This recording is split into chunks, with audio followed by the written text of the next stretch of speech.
সম্মানিত দর্শক মণ্ডলী, আজকের এই বিশেষ লাইভে আপনাদেরকে স্বাগতম। আমাদের সাথে যুক্ত রয়েছেন নিউ ইয়র্ক থেকে সাংবাদিক খালেদ মহিউদ্দিন। বর্তমান বাংলাদেশের রাজনীতির পরিস্থিতি নিয়ে একজন রাজনৈতিক বিশ্লেষক আমাদের সামনে কথা বলবেন। সরাসরি ওনার মুখ থেকে আমরা বিস্তারিত আলোচনা শুনবো। ধৈর্য সহকারে শেষ পর্যন্ত দেখবেন, ভিডিওতে লাইক করে দেখতে থাকুন সম্পূর্ণ আলোচনাগুলা। বাংলাদেশের রাজনীতিতে আবারও ওয়াশিংটনের বার্তা। কি সেই বার্তা? আওয়ামী লীগকে বাদ দিয়ে নির্বাচন হলে সেই নির্বাচন বিশ্বাসযোগ্য হবে না, এমন কথাই সরাসরি বলেছেন মার্কিন কংগ্রেসের 5জন আইন প্রণেতা। প্রশ্ন হলো, এটা কি চাপ বাংলাদেশের জন্য, বাংলাদেশের অন্তর্বর্তী সরকারের জন্য, নাকি সতর্ক পরামর্শ? কিভাবে দেখবো আমরা এটিকে? মার্কিন কংগ্রেসের এই যে 5 সদস্য, এরা হলেন হাউস ফরেন অ্যাফেয়ার্স কমিটির র্যাঙ্কিং সদস্য গ্রেগরি মিক্স, দক্ষিণ ও মধ্য এশিয়া বিষয়ক উপকমিটির চেয়ারম্যান বিল হুইজেনগা, একই উপকমিটির র্যাঙ্কিং সদস্য সিডনি কামলাগার ডোব, কংগ্রেসওম্যান জুলি জনসন এবং প্রতিনিধি টম সুজিও। এই 5 কংগ্রেসম্যান প্রধান উপদেষ্টা ডক্টর মোহাম্মদ ইউনূসকে খোলা চিঠি লিখেছেন। চিঠির মূল বক্তব্য এক লাইনে যদি বলি তাহলে দাঁড়াচ্ছে এই যে সব বড় রাজনৈতিক দলকে বাইরে রেখে, আসলে কথাটা এরকম নয়, মানে সব বড় রাজনৈতিক দলকে নিয়ে বা সক্রিয় সকল রাজনৈতিক দলকে নিয়ে নির্বাচন হলে সেটিকে একটি ভালো নির্বাচন বলা হবে। আর যদি বাইরে রেখে কোনো বড় দলকে, 1, 2 বা 3 কোনো বড় দলকে বাইরে রেখে নির্বাচন হলে তা গণতান্ত্রিক হবে না। এটি হচ্ছে মূল বক্তব্য। তারা লিখেছেন 2024 সালের আগস্টে শেখ হাসিনার পতনের পর দেশ একটি সংকটময় সময় পার করছে, যেটি আমরা সবাই দেখছি, এবং সেই সময়ে মানে গত বছরের আগস্টের কথা তারা বলছেন, ইউনূস দায়িত্ব নিয়েছেন দেশের, এটাকে তারা স্বাগত জানিয়েছেন এই 5 কংগ্রেসম্যান। কিন্তু একই সঙ্গে তারা স্পষ্ট ভাষায় বলেছেন আওয়ামী লীগের রাজনৈতিক কার্যক্রম স্থগিত করা, কার্যক্রম নিষিদ্ধ করা, নির্বাচন কমিশনের মাধ্যমে দলটির নিবন্ধন বাতিল বা স্থগিত করা এবং সন্ত্রাস দমন আইনের দলকে কার্যত নিষিদ্ধ করা। যদিও কার্যক্রম নিষিদ্ধ বলা হয়েছে, আসলে আওয়ামী লীগ তো কিছু করতে পারছে না, সে কারণে কার্যত নিষিদ্ধ করা।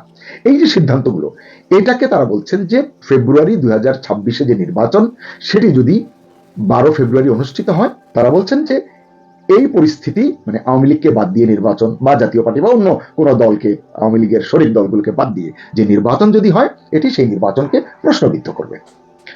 মার্কিন কংগ্রেস সদস্যদের যুক্তি হলো, আগের নির্বাচনগুলো নিয়েও যুক্তরাষ্ট্র এবং আন্তর্জাতিক পর্যবেক্ষকরা বলেছেন সেগুলো ফ্রি ও ফেয়ার ছিল না। বিশেষ করে 2014, 2018, 2024 নির্বাচনের কথা এই প্রসঙ্গে এসেছে, সেগুলো ফ্রি এবং ফেয়ার ছিল না। এটি দেশেও অনেক সমালোচনা আছে। এখন যদি দেশের সবচেয়ে বড় ও ঐতিহাসিক দলকে, মানে আওয়ামী লীগকে বাইরে রেখে যদি আবারও নির্বাচন হয়, তারা প্রশ্ন তুলছেন তাহলে এই নতুন নির্বাচন কিভাবে বিশ্বাসযোগ্য হবে? এর আগের নির্বাচনগুলোতে একটিতে বিএনপি অংশগ্রহণ করেছিল জাতীয় ঐক্যফ্রন্টের ব্যানারে, আর দুটিতে করেনি। অনেকেই একটি কুতর্ক করেন যে আওয়ামী লীগ তাদেরকে বাদ দিয়ে করেছে, নির্বাচন হয়েছে, তারা অংশ নেননি, অপরাধ জারি হোক, এটি গণতন্ত্রের জন্য ভালো হয়নি। এটি এখন তো হাড়ে হাড়ে আমরা টের পাচ্ছি। তখনও আমরা এটি নিয়ে কথা বলেছি, নির্বাচনে সকল দলের অংশগ্রহণের কথা আমরা বলেছি, এবং এই কথাও বলেছি বিভিন্ন টক শোতে, বিভিন্ন যখনই কথা বলেছি আমরা বলেছি যে ক্ষমতাসীন সরকারের দায়িত্ব বেশি প্রধান বিরোধী দলকে নির্বাচনে সামিল করা। যাই হোক, এই চিঠিতে আরেকটি গুরুত্বপূর্ণ বিষয় উল্লেখ করেছেন মার্কিন এই 5 আইন প্রণেতা। তারা বলেছেন ব্যক্তিগত অপরাধের বিচার হতে পারে, কিন্তু পুরো একটি দলের উপর সামষ্টিক শাস্তি গণতান্ত্রিক নীতির সঙ্গে যায় না। দর্শক, আপনারা নিশ্চয়ই বুঝতে পেরেছেন, এখানে যদি শেখ হাসিনার যে অপরাধ থাকে তারা বলছেন যে এটির বিচার হতেই পারে, কিন্তু একটি দলকে, একটি সামষ্টিকভাবে একটি গোষ্ঠীকে আপনি গণতান্ত্রিক প্রক্রিয়ার বাইরে দেবেন, এটিকে তারা বলছেন যে গণতান্ত্রিক নীতির সঙ্গে যায় না। বিশেষ করে আন্তর্জাতিক অপরাধ ট্রাইব্যুনাল রাজনৈতিক হাতিয়ার হয়ে উঠলে তারা বলছেন তা প্রতিশোধের চক্র তৈরি করবে, ন্যায় বিচার কখনোই নিশ্চিত করবে না। এখানে একটি বিষয় পরিষ্কার করে বলা দরকার, এই 5 জন আপনি ধরে নিতে পারেন যে খুব শক্তপোক্ত মার্কিন নীতি নির্ধারক, এমন আপনি নাও ভাবতে পারেন, আমিও বলছি না। তারা পুরো যুক্তরাষ্ট্রের কথা বলছেন, মানে তারা যা বলছেন এটি যুক্তরাষ্ট্র বলবে বা বলছে বা বলতে বাধ্য, বিষয়টি এমনও নয়, কারণ ওয়াশিংটনের মনোভাব তারা ব্যক্ত করছেন, বিষয়টি এমন মোটেই নয়। তাই বলে এই 5 জনের বক্তব্যকে এড়িয়ে যাওয়া কি ঠিক হবে?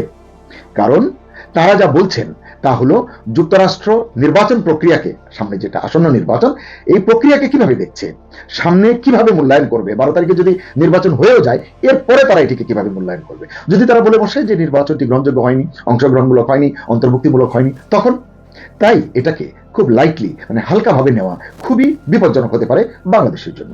কারণ বুঝতে হবে ওয়াশিংটনের একটি বার্তা কিন্তু এই চিঠির মাধ্যমে স্পষ্ট।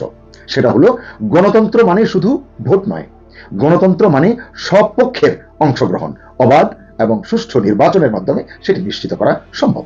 এখন দেখার বিষয় ইউনূস সরকার এই চিঠিকে কিভাবে গ্রহণ করে। এটা কি বিদেশি হস্তক্ষেপ হিসেবে তারা দেখবে, নাকি নির্বাচনের বিশ্বাসযোগ্যতা ফেরানোর সতর্ক সংকেত হিসেবে বিবেচনা করবে? এটা তাদের ব্যাপার। তবে এর একটা রেডিমেড উত্তর হয়তো আমি দিতে পারি এখনই। তা হলো আজকেই রাজধানীর ফরেন সার্ভিস একাডেমিতে একটি সংবাদ সম্মেলন হয়েছে। সেই সংবাদ সম্মেলনে প্রধান উপদেষ্টার প্রেস সচিব শফিকুল আলম কিছু কথা বলেছেন, বিভিন্ন প্রশ্নের জবাব দিয়েছেন সাংবাদিকদের। এটিকে আমি জবাব বলবো বা বিবৃতি বলবো, যাই নেন না কেন, সেই সাংবাদিক সম্মেলনে একজন সাংবাদিক প্রধান উপদেষ্টাকে লেখা মার্কিন 5 আইন প্রণেতার চিঠির প্রসঙ্গে প্রশ্ন করে সরকারের অবস্থান, বিশেষ করে প্রধান উপদেষ্টার অবস্থান জানতে চেয়েছিলেন। জবাবে প্রেস সচিব বলেছেন, ইউনূস চিঠিটি দেখেননি, এ বিষয়ে জানেন না।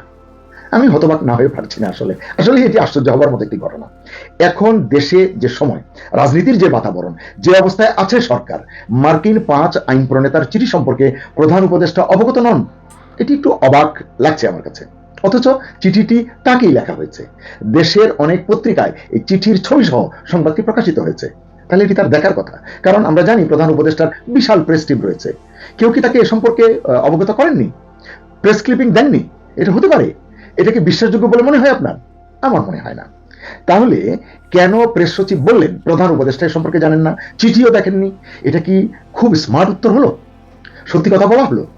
এই জবাবের ইংলিশ ভার্সন, কারণ কাগজে এসছে, ইংরেজি কাগজেও এসছে, না এলেও বাংলা থেকে ইংরেজি করে এই তথ্য মার্কিনীদের কাছে পৌঁছতে তো সময় লাগার কথা নয় আজকালকার যুগে।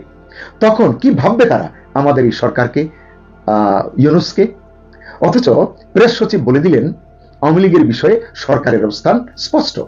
যেহেতু আওয়ামী লীগের কার্যক্রম নিষিদ্ধ এবং নির্বাচন কমিশন আওয়ামী লীগকে দল হিসেবে বাদ দিয়েছে, প্রেস সচিব বলছেন সেহেতু আওয়ামী লীগ এই নির্বাচনে অংশ নিতে পারবে না। মানে এরকম একটা বিদেশি চিঠি সম্পর্কে সত্যিই যদি প্রধান উপদেষ্টা ওই সংবাদ সম্মেলন পর্যন্ত, আমি বিশ্বাস করি এতক্ষণে হয়তো জেনেছেন, যদি তখন না জেনে থাকেন, ওই সংবাদ সম্মেলন পর্যন্ত অবগত নাও হয়ে থাকেন, ব্যস্ততার কারণে, কোনো কারণে হতেই পারে, তাহলে প্রেস সচিবের এই জবাব দেওয়া কি খুব জরুরি ছিল? কারণ এই যে তথ্য তিনি দিয়েছেন এটা তো আগের সিদ্ধান্ত, আমরা জানি, দেশের মানুষ জানে। তাহলে এটি আবার আজকের এই প্রসঙ্গে প্রশ্নের বিপরীতে এটি আবারও বলা কি বাধ্যতামূলক ছিল? জানি না।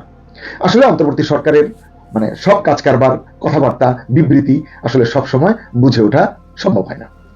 প্রিয় দর্শক, শেষ করার আগে আপনাদের জন্য ছোট দুটি প্রশ্ন রাখতে চাই। প্রশ্ন দুটো কাছাকাছি, কিন্তু আলাদা আলাদা উত্তর। কেউ একটির উত্তর দিতে পারেন, কেউ দুটির উত্তর দিতে পারেন।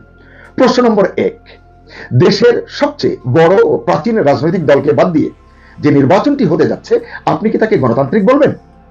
2, আওয়ামী লীগ ছাড়া যদি নির্বাচন হয়, নির্বাচনের পরে যে সরকার গঠিত হবে সেই সরকারের বৈধতা কি দেশের সব মানুষের কাছে, সবার কাছে গ্রহণযোগ্য হবে? আপনার মতামত লিখুন কমেন্টে। থাকুন লিডস নিউজের সঙ্গে। দর্শক মণ্ডলী, এতক্ষণ আমাদের সঙ্গে থাকার জন্য অসংখ্য ধন্যবাদ। আজকের এই লাইভে আপনারা বিস্তারিত আলোচনা দেখলেন। এই বিষয়ে আপনাদের মতামত অবশ্যই কমেন্ট সেকশনে জানিয়ে দিবেন। বর্তমান সময়ে বাংলাদেশের যে রাজনীতির পরিস্থিতি, সেই পরিস্থিতিকে নিয়ে আপনাদের মতামত অবশ্যই কমেন্ট সেকশনে জানিয়ে দিবেন।